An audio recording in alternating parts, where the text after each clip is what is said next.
Hey everyone, welcome back. Hope you had a great weekend. Today I'm going to take you through a video lecture here looking at the new immigration time period when we're talking about immigrants coming from Europe.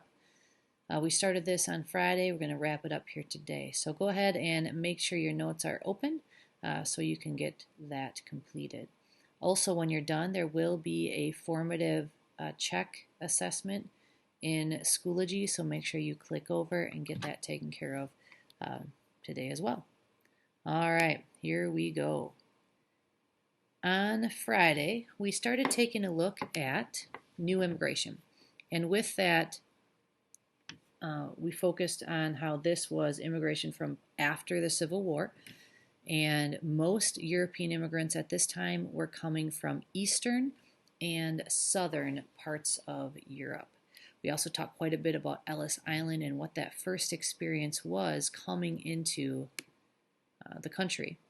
So, what that voyage was over, what the process was like, and really talked about how 98% of the people were able to get through.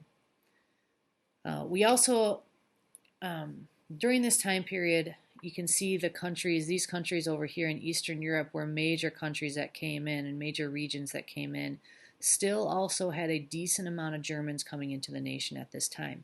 And with that, a lot of them are going to settle in this upper Ohio River, Mississippi River Valley, which today is basically a big part of what we call the Midwest. When a lot of Germans were coming over, a lot of them came with specific skill sets, and they were coming over looking to set up a similar community to what they had back in Germany. So you had everything from farmers, skilled workers, people like basically in trades types of jobs and professions, shop owners, and they're going to play a huge role in settling the state of Wisconsin. We're actually going to look at that in just a little bit and what impact the German culture has had on Wisconsin as a whole. Even now, over 100 years later, we still see a lot of that. So by the 1880s, Wisconsin had more German Americans, people that had German ancestry, than any other state in the country. And we definitely see that around our state even today. For most immigrants coming in, there were no services really by states or cities or the federal government. They let you in, and that's about it. But during this new immigration time period, we started to see centers, almost community centers, pop up to offer specific services for helping immigrants get acclimated to life in America, whatever that might be. And these things were called settlement houses. The very first settlement house was set up by this woman right here. Her name was Jane Addams, and she created this place in the picture called the Hull House. We credit Jane Addams with being our first social worker, and in that, what that means is she set up a place for immigrants to go where they could just kind of get help with basic services in their life, everything from food and basic necessities and clothing and things like that, to a place to live if necessary temporarily, or even certain education classes, from certain English classes to classes on how to get a job, cooking classes, all sorts of wide variety of things. And the purpose here was to teach immigrants skills that they would need to be successful here in America, and then they would go out and live their life. It wasn't to be a permanent thing. It was a kind of a step up into society as a transition. So Adams Hull House was widely popular, and you started to see them popping up in big immigrant cities all over the nation until they were in every major city by the end of this year. So that was some positives for the immigrants coming in. Unfortunately, that idea of nativism is still going to continue, and we're going to continue to see this throughout. Remember, nativism is that the fear or the distrust or just the overall hatred of immigrants or foreigners in the country.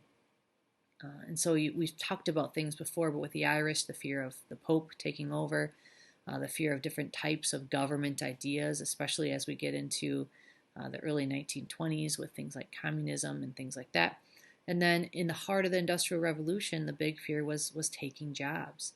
And keep in mind, there were no laws on the books at that time that said that you um, could not discriminate. They allowed discrimination based on where you're from, based on your gender, based on your race. And so you would see ads in the newspaper where they in the classified section they'd post jobs and things. People would go and look in the newspaper for job openings, and you'd see things like this. Right, this one here, you have this guy has a grocery cart and harness for sale. But if you look, he's also looking for a young man from 16 to 18 years old who's able to write, but notice no Irish need apply. So basically saying right in the newspaper clipping, if you're Irish, don't even try for this job because I'm not going to hire you. And so you would see those types of things, and that has to go with the negative stereotypes against the Irish of the time and that those nativist ideas.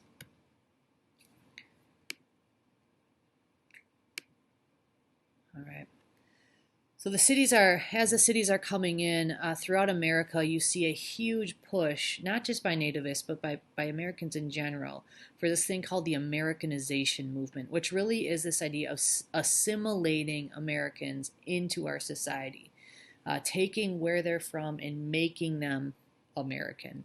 You know, speaking English, dressing like Americans, eating American, traditional American food, whatever that means, right?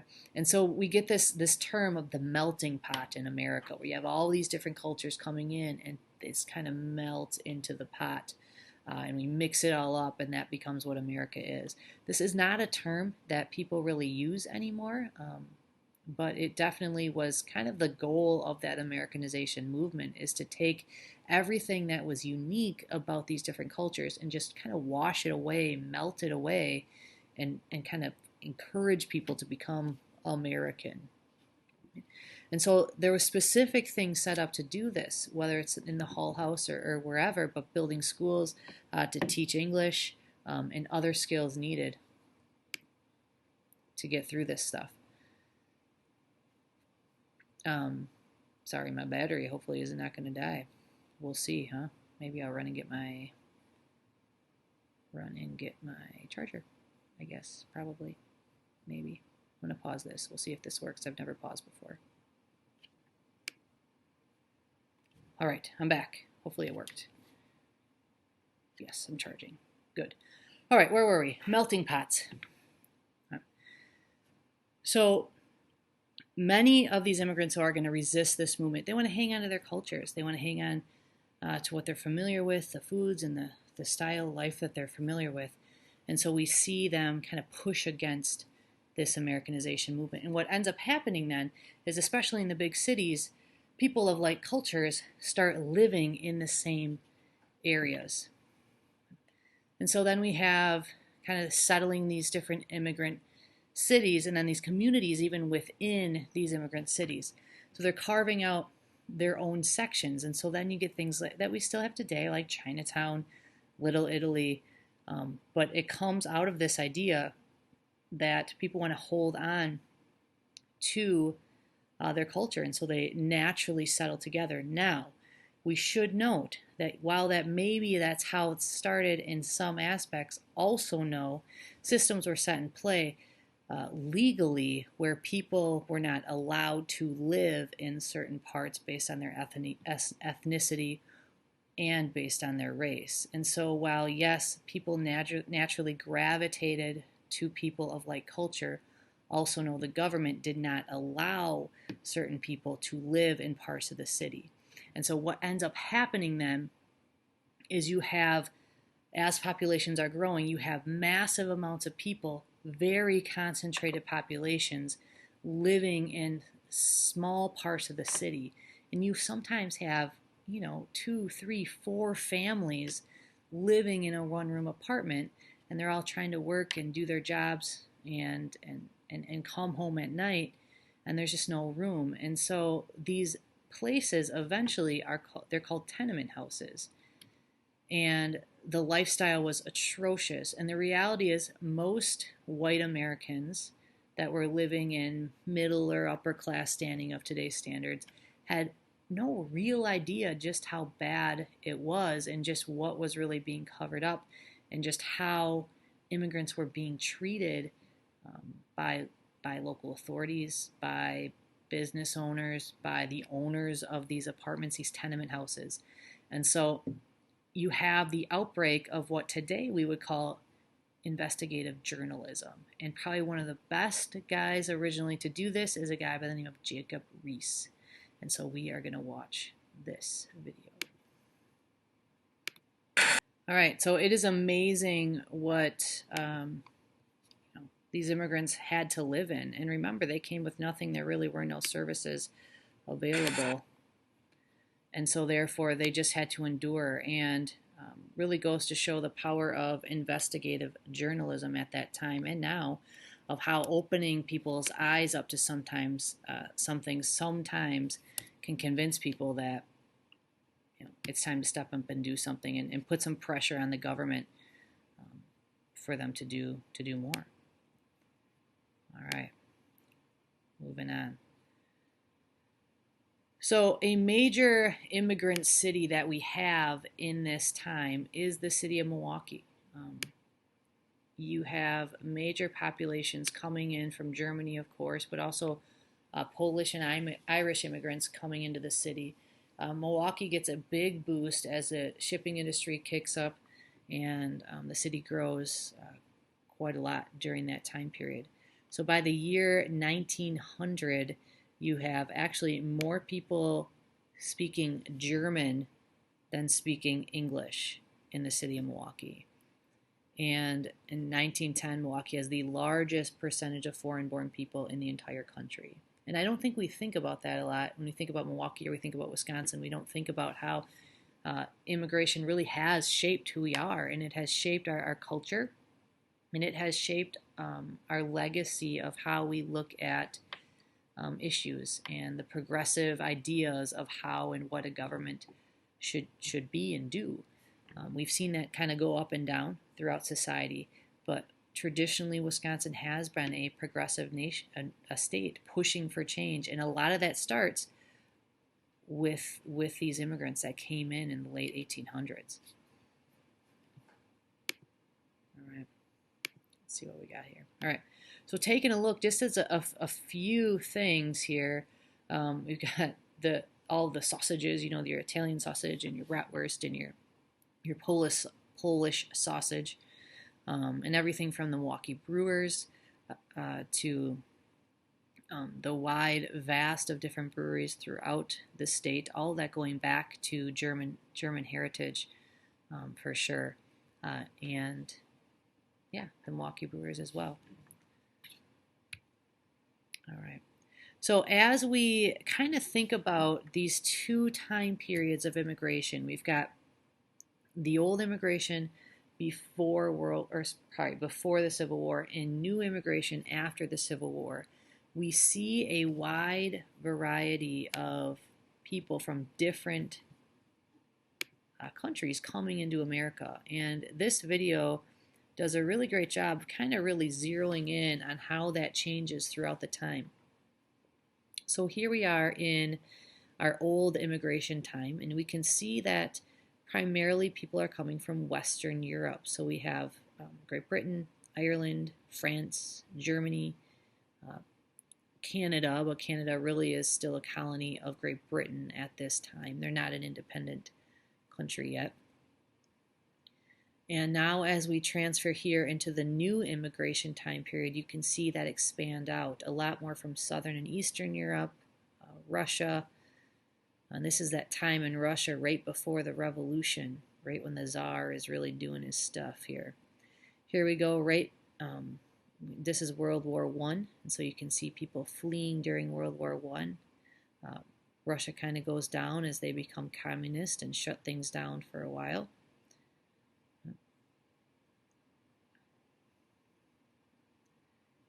Here we are, the end of World War II, and then things start to kind of ramp up again during the Cold War. The countries we accept does start to change once again. All right, how do I stop this? I'm just going to close it. All right, so when we compare the old and the new, I think these diagrams kind of break it down for you a little bit as far as where people are coming in the time period. But do notice, as I said at the beginning of this unit, the reasons why people are coming hasn't changed. Oopsie, hasn't changed. We've got economic opportunities. That's always been, right? Finding money, finding a way to support yourself. Uh, Escaping religious, political persecution. So coming here for the freedoms that we have. And being able to raise your family in a place that feels safe and a place that you feel, at least in theory, that your voice will be heard by your government. And so that continues to be the theme here of why people are coming to this country.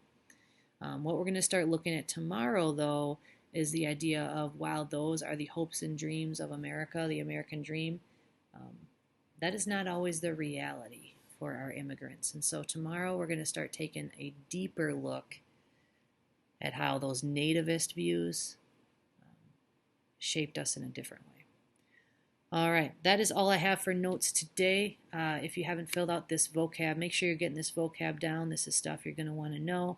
Fill out the pink section that is required. Tomorrow we're going to finish up part 1 of this note sheet, and you will turn it in tomorrow in class after we finish this up. So make sure you're ready to go for that. Once you're done with this, click over back to Schoology and make sure you get that formative check turned in before you log off for the day. Hope everyone's great. Let me know if you have any questions, and I will see you tomorrow.